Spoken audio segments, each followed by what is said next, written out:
just remember him, like, I would complain of a toothache and he would just, slap his hand in my face and I'd be like, Wow. this is weird. But did it help? It helps. Wow. Okay. So I always grew up with an understanding of something more than the physical realm. And I also grew up around hospice. Both my parents were hospice workers. Wow. Yeah. How was that? It was great because I was like, toddling around hospice houses, growing up around people who were at the end of life stage. I find that was a really magical way to grow up. Yeah. Because I am not afraid of the idea of death because of that. I'm very, I'm more comfortable with it than I realize most people are. Yeah, I understand that. And that, as I've discovered, is a lot of why people go to religion, go to spirituality, is coping with our short lifespans, essentially, and coping with death and dying. So tangentially, I feel like, especially now because it's October, that's in everyone's minds, the idea of our ancestors, the idea of the thinning of the veil, speaking with the dead. Those ideas right now are coming to fruition a little bit. And they are in lots of ways in the world. Yeah. So what would you say was the biggest transformation for you that gave you the opportunity to create such an amazing gift? Because for me, Cosmic Corner is a gift. It really is a gift. So what was that? Thank you. Of course. It started just as a kind of passion project. I would do pop-up shops selling, honestly, a lot of what I was selling at first was from my own collection of crystals that I collected as a child.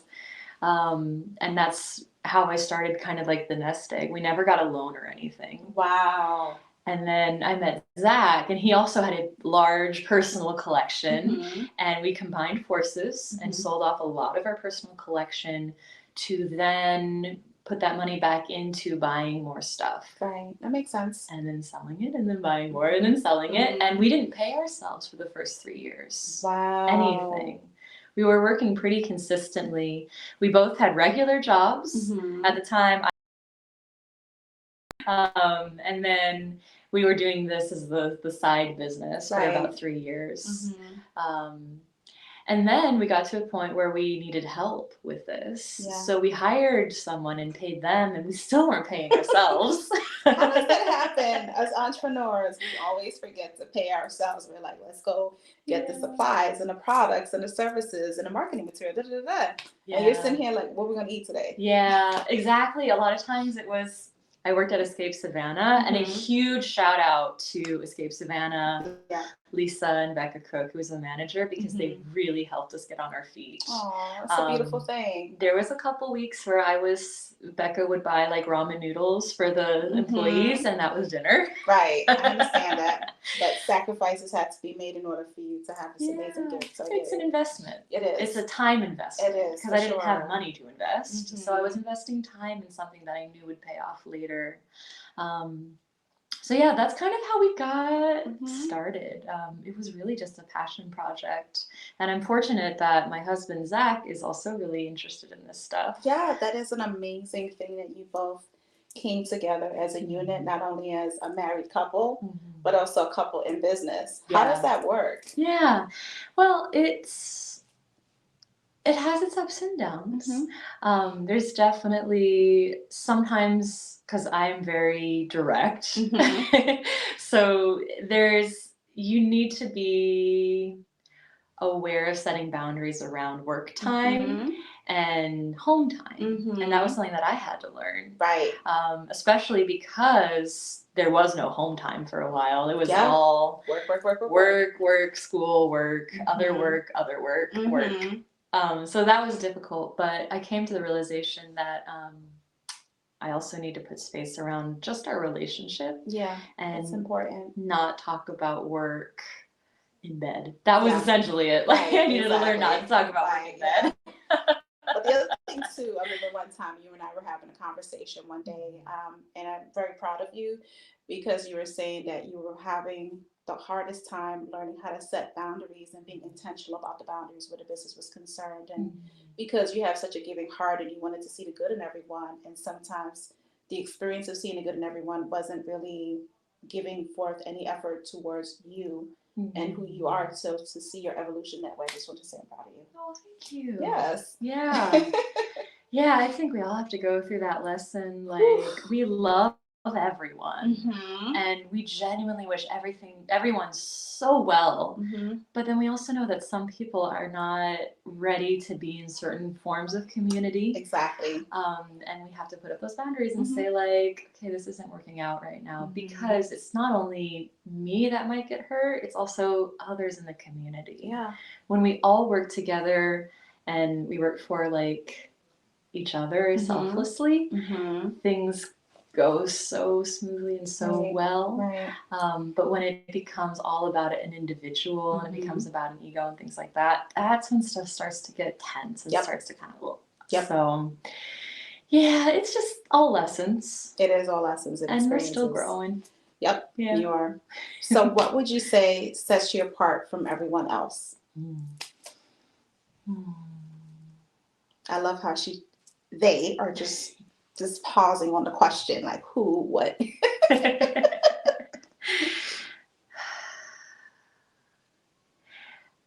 Everyone in town who's doing some sort of spiritual work or community is so different.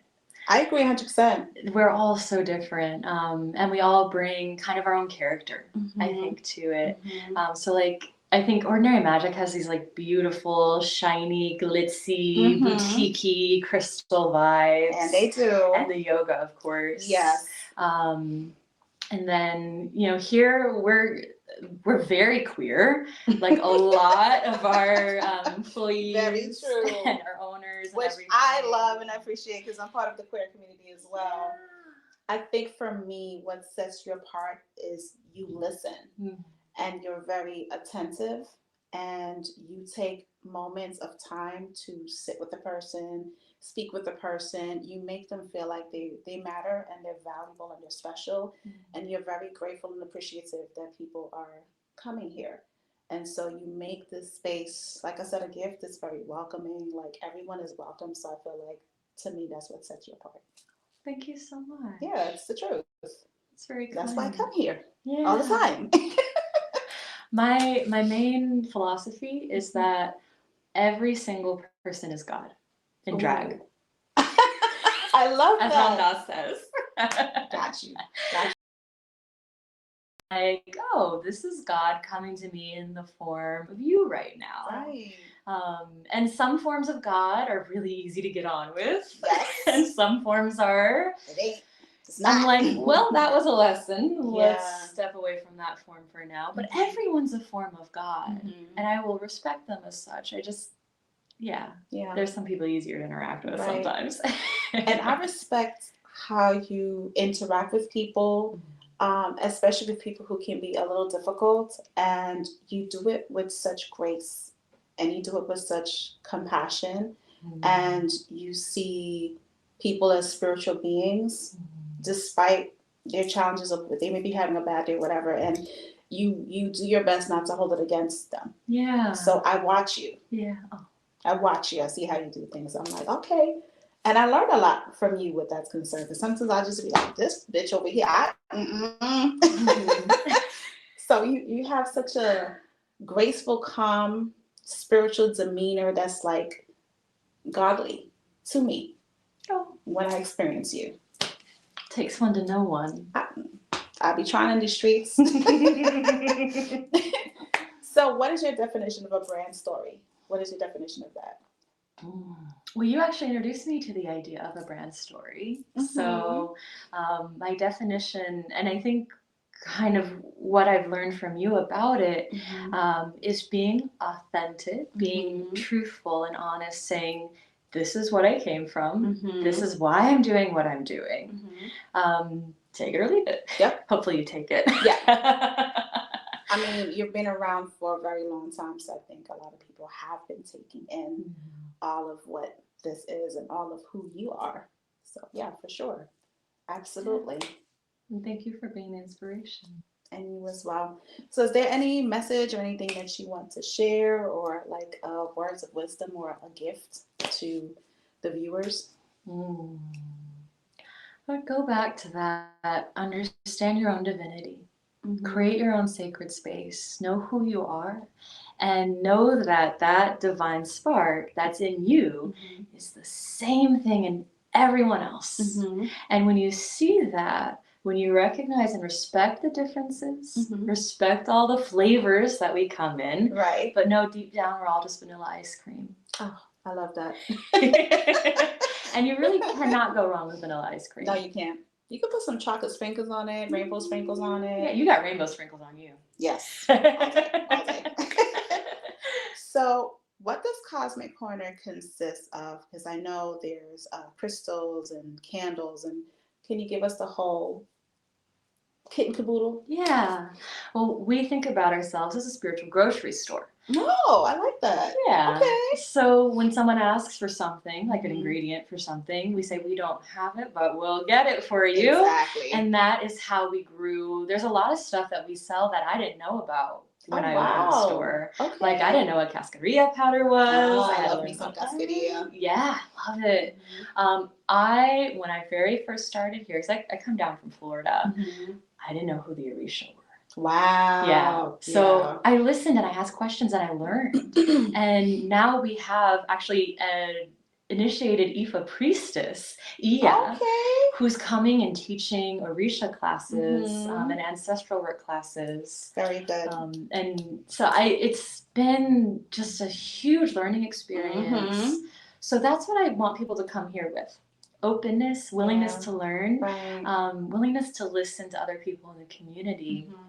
And know that just because that spiritual practice exists doesn't mean that you have to practice it. But to know about it and to learn about it helps us celebrate it and appreciate it. And also helps us connect people who might be interested. Like, oh, I think you might like this practice. Why don't you look into that a little bit? I almost feel like I'm leaving breadcrumbs for people all the time. Like, you are. Why don't you look at that? I think you might like this. Yes. It's not my practice, but I think you might like this. I agree 100%, because every time I come here, I see something different. I find something different. I'm going to tell you too, Cosmic Corner actually helped me to put up my first altar. When I started working with Goddess Isis, I actually got the statue here, as well as Horus, Ra, and Osiris. Yeah. All of them came together and I felt their presence right here.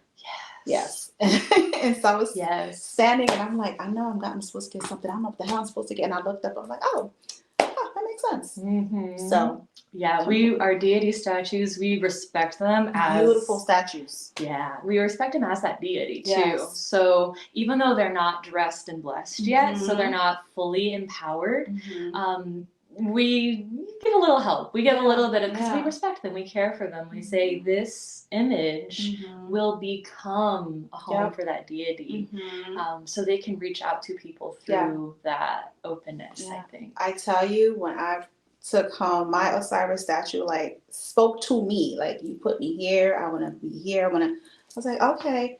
And it was so amazing for me to communicate with Osiris on that level. It was a gentle energy. Mama Isis is more disciplinarian with me sometimes. She'd be like, I don't want that shit. I'm like, okay. And stuff like that. But it was just, I got all of the elements here. Yeah.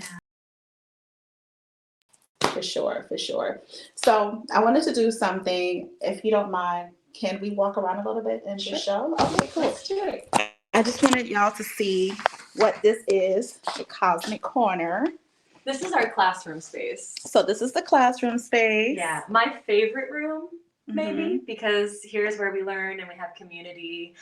Teaching deity working this Sunday, for example. Very nice. Tarot classes are coming up in November. Okay. Meditation always. Yes. Here, always meditation. Meditation. I did a meditation class here. Is amazing. What was the guy's name? I forgot. He's on Sunday. Ken. Yeah. He's a meditation Ken. Oh, meditation Ken. All right. So this is, which room is this one? This is our fire room where we have incense, candles, incense burners, resins. Those are all the candles behind me back there. We even make our own candles in-house. Do you? Yeah, we make these blessed and dressed candles. Very nice. Zach made the design for the front. And then, we bless and dress them here. Very nice. And then over here you have some incense, which I love. Yeah. I like the cones more than the sticks. I don't know why. They're easy. They're good for offerings. Oh, okay. And over here, right here, we have all the little resins. Black copal, which I love dragon's blood. You know, that's my favorite. Yeah. And more incense and resin on the wall. And then we have, of course, here have the sage. All the herb bundles. Yeah. What's your favorite sage, Carmen? I usually actually move people towards the desert magic sage. Really? Yeah, because it's a little bit more ecologically friendly. And it's blue sage. Oh, okay. And this grows everywhere so easily. So this is the one that I really tend to recommend people pick up if they really want to do seining or smudging or smoke cleansing of some sort. Of course, for seining, traditionally we'll use cedar. So we have that as well for those practices. But if you want to do sage smoke cleansing, I would usually take people to this one. Awesome. Yeah. All right. Next room. Once I bump into the wall. It's a bit of a maze. It is a maze, but it's a beautiful maze. Thank you. So over here, our singing bowls, which I absolutely love. Practicing with singing bowls. They're so meditative. They're all in stock right now. Nice. Rare treat. Okay, so they're all in stock. You want some singing bowls? Come right here. And then on this side. We have our curios. So things like animal bones, claws, things like that people need for their working. Cascadia. There's our cascadia. This is kind of the place where people, when they come here, they know what they need. Yes. And I usually just let them be because they know what they're going after when they come over here. And then down here, we've got like our oils and our waters. Yeah, I get my Florida water from here too, guys. And I get my Agua de Camino from here. What's this? Oh, that's Ganges River water. Ooh, look at Ganges River water. I've never heard that one. It's so special to me. So the Ganges River is the river in India. That's the holy river. Right. So it's river water. Yeah. I like to use it as cleansing because yoga is my personal practice. And so I'm heavily connected with that, and it's just very special for me. I love it. And then you have all the bath salts up here. Yes. Yeah, and local Neil actually does these bath salts herbal purpose. She's been friends of the shop for many, many years. She's just a wonderful, wonderful soul. I've used Heal Thyself before, and I've used before. Yeah. It's really, really. Yeah, really powerful stuff. And over here we have, what's on this wall? This wall we have got, these are some local artists, boxes and pendants and keychains that he makes. Also, the neti pot. Now, I've used a neti pot before. Neti pots are awesome. It's part of yoga practice though, and there's not a lot of really esoteric yoga practitioners in town, so it doesn't sell too fast. But we have a lot of like the local artists. This is Isaac Dove. I know, I love Isaac. Shout out to Isaac. Amazing. Yeah, so you'll see her art all over the place. Very nice. As well as Zach's art. My husband Zach has his art, like the tiger. Look at the art, guys. Yeah. Wow, look at this tiger. A lot of the animals. For sale. So here we have harem pants, tapestries, altar cloths. We just got these pashmina shawls in, and they're really they're beautiful. Yeah, and they're very affordable. And you guys, yeah, for sure, or head wrap. This is so special. I mean, obviously our t-shirts are special because we make them here in-house. We tie-dye those t-shirts with turmeric earlier. Nice. But this is our stage.